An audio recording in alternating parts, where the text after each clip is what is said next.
Michel Loussoirne, maire de Rospordin.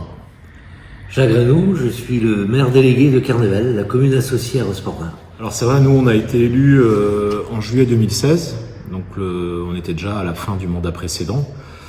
Il nous est resté à peu près 2 ans et demi, 3 ans. On s'est efforcé de remettre un peu de l'ordre dans le fonctionnement de la collectivité par rapport à ce qui s'était passé avant. Voilà, notre premier vrai mandat, même si on a été quand même très gênés à partir de 2023, avec un certain nombre de difficultés financières que l'État nous a imposées, plus l'inflation, notamment énergétique, qui a quand même grevé notre programme d'investissement, mais on s'est efforcé de garder la ligne. Alors la particularité, c'est que maire de Rospordin, c'est le mandat que j'ai au niveau local, mais on est aussi dans une élection communautaire avec l'agglomération, et j'ai exercé aussi le mandat de vice-président en charge de l'économie et du tourisme au niveau de l'agglomération. Donc moi, si je retiens 2 sujets en termes de grands dossiers, on va dire, dont je suis assez satisfait, je vais pas dire que je suis fier parce qu'on n'est pas tout seul à les faire de toute façon.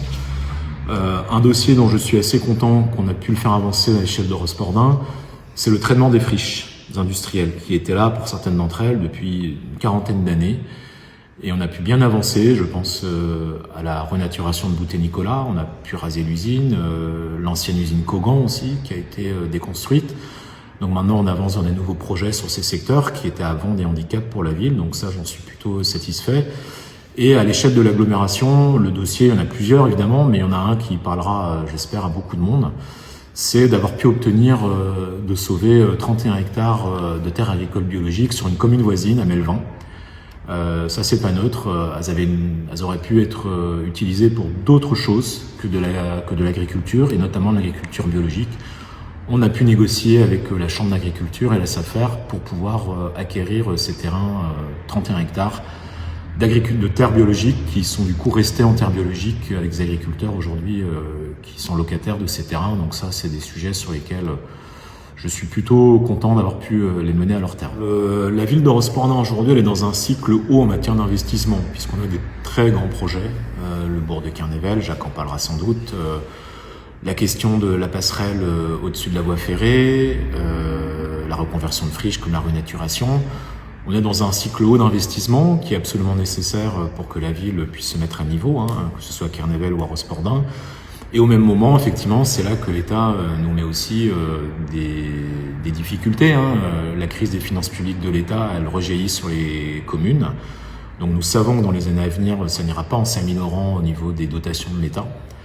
Donc c'est sûr qu'on est dans une période qui est compliquée. Ça veut dire qu'il faut faire des priorités. On peut pas tout faire dans la période. Il faut être capable aussi de définir des priorités. C'est ce que nous faisons, c'est ce que nous avons fait, et c'est ce que nous ferons.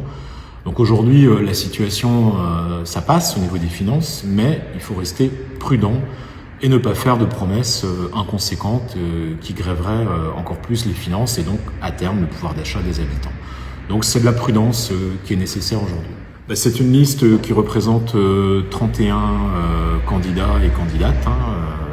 Le conseil municipal c'est 29, mais nous avons le droit de présenter 31 candidats.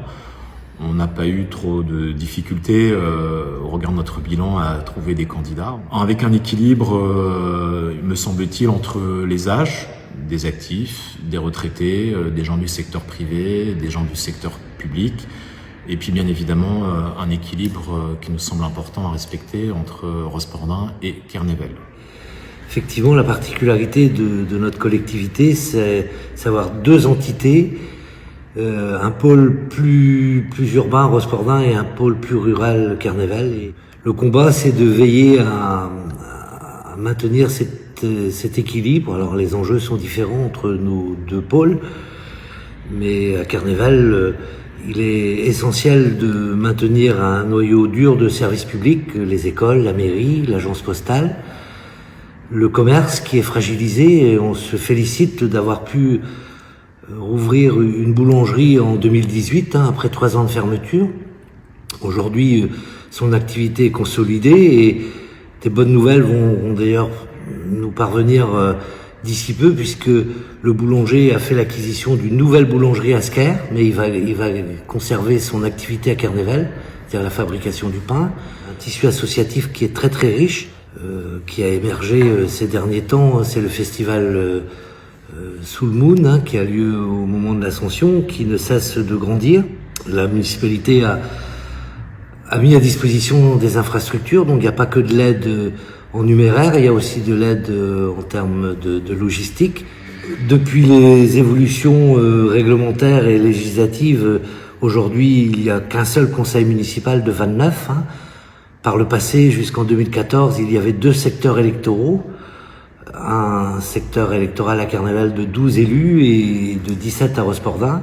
Sur la liste que l'on présente, nous avons 12 Carnévalois plus 1 en suppléant. Donc, vous voyez, naturellement, les équilibres se font. Aujourd'hui, il n'est pas question d'opposer tel ou tel projet par rapport à tel ou tel territoire.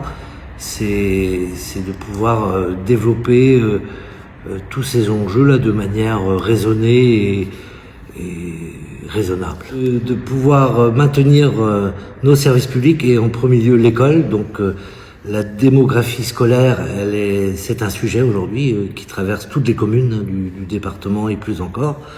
Donc ça passe par permettre aux habitants de pouvoir se loger et donc d'accueillir des nouveaux habitants. Et à ce sujet-là, la réserve foncière qui est détenue par Finistère Habitat doit permettre de développer le sud du bourg d'une centaine de logements, que nos habitants puissent se loger dignement et derrière de maintenir la fréquentation de nos écoles, de nos services publics et par voie de conséquence aussi de faire travailler nos commerces.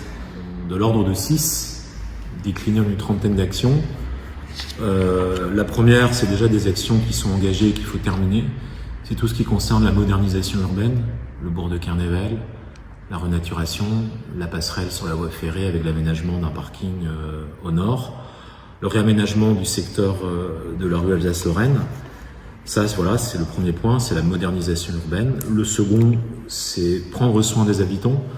C'est tout ce qui va concerner l'accès à la santé, aux soins, avec notamment un travail qu'on souhaite mener au niveau du contrat local de santé de l'agglomération pour mieux identifier l'évolution de la démographie médicale et les besoins qui seraient éventuellement pas satisfaits. On sait qu'il y en a. Ça, c'est un sujet important. Il y a tout ce qui concerne le secteur médico-social, aider la rénovation de l'EHPAD Kerlen, avancer vers la rénovation de l'EHPAD Cambucos, qui ne dépend pas de la commune mais de l'ARS, mais il faut aussi qu'on puisse appuyer ce dispositif. La question aussi d'un nouveau foyer pour les personnes handicapées à Carnéval, qui est géré par l'association Canard Mort. L'accompagnement de différentes structures, comme le centre social. Voilà. Un sujet aussi, c'est le troisième item qui est très important, c'est la question du logement. Aujourd'hui, 63% des jeunes Bretons ont du mal à se loger. Donc ça les conduit parfois à quitter leur commune, à réduire l'accès aux soins, à réduire leur part d'achat d'aliments. Donc là, il faut qu'on continue à travailler. On a déjà lancé 147 logements, il y a une centaine prévus à Carnéval. Donc ça, c'est des sujets importants, avec une vocation aussi de travailler sur le logement ancien pour l'améliorer et le rendre soit à la location, soit au contraire aller vers des cessions. C'est des sujets importants.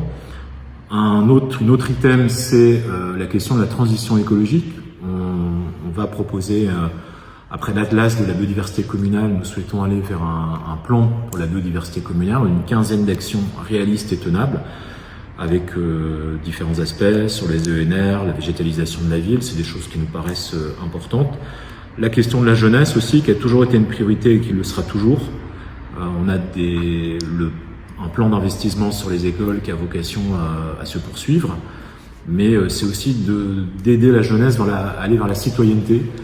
Donc on va créer un service d'information jeunesse. La question au centre de loisirs, avec le réaménagement de l'Alsace-Lorraine, elle fera partie aussi du sujet évidemment. Et puis la volonté, dans cette logique de citoyenneté et de jeunesse, c'est aussi de pouvoir créer un conseil de la jeunesse en prenant appui sur ce qui existe déjà, à savoir l'espace jeune, Starty Jeune, où on pense que les jeunes ont des choses à dire. Ils nous l'ont déjà dit sur des sujets, la renaturation de Boutet-Nicolas par exemple. Mais l'idée, c'est un petit peu peut-être d'institutionnaliser cette représentation de la jeunesse. Et enfin, c'est le sujet de l'économie. À travers la reconversion des friches industrielles, on aura un certain nombre d'hectares pour faire des parcs d'activité économique. On aura sans doute une des réserves les plus importantes des 9 communes de l'agglomération. Alors il ne s'agit pas de faire n'importe quoi, bien évidemment, c'est d'aménager ces espaces autour de principes vertueux pour l'environnement, pour la préservation du commerce de centre-ville. Pas de commerce sur des zones d'activité périphériques qui seraient à créer, ce n'est pas possible, pas concevable, pour préserver le tissu interne du centre-ville et du centre-bourg. Et l'objectif derrière, c'est que, en faisant aussi venir des emplois, ça facilite aussi la question du logement, ça facilite la fréquentation des commerces du centre-ville, ça facilite la fréquentation des écoles par les enfants de ces personnes. Donc c'est une vision globale qu'on essaie de porter sur l'ensemble des sujets, du logement, de l'emploi, de la préservation du cadre de vie, de l'environnement, des services au public et à la population de manière générale, parce que ça peut être des services publics, mais ça peut aussi être des services privés comme des commerces ou des associations. C'est tout ce qu'on s'efforcera de porter dans les temps à venir. Fait que notre majorité est attachée aussi à des principes de transparence. On dit qui nous sommes, voilà, et on est aussi très attaché à l'éthique républicaine. Voilà, c'est-à-dire qu'il y a des valeurs républicaines. C'est quelque chose qui doit transparaître aussi dans l'action d'une commune qui a une histoire comme celle de Rospordin, qui a une tradition républicaine, et ça nous semble important aussi de défendre ces principes et ces valeurs. Dans le cadre de la campagne, effectivement, nous organisons une réunion publique à Carnéval qui est programmée le 9 mars, le lundi 9 mars à la salle polyvalente. Une autre à suivre ici, à la remise du Moulin le 11 mars. Et puis samedi prochain, nous tiendrons permanence l'après-midi ici à la remise du Moulin. Et le matin, nous serons au bar Le Défi à Carnéval. Jacques a évoqué les supports numériques sur lesquels effectivement notre programme est disponible, mais il est aussi distribué dans tous les quartiers de Carnéval et de Rospordin. Actuellement, c'est en cours, donc voilà, vous verrez peut-être dans vos boîtes aux lettres, vous croiserez des personnes qui le distribueront dans vos quartiers, donc c'est en cours. Voilà.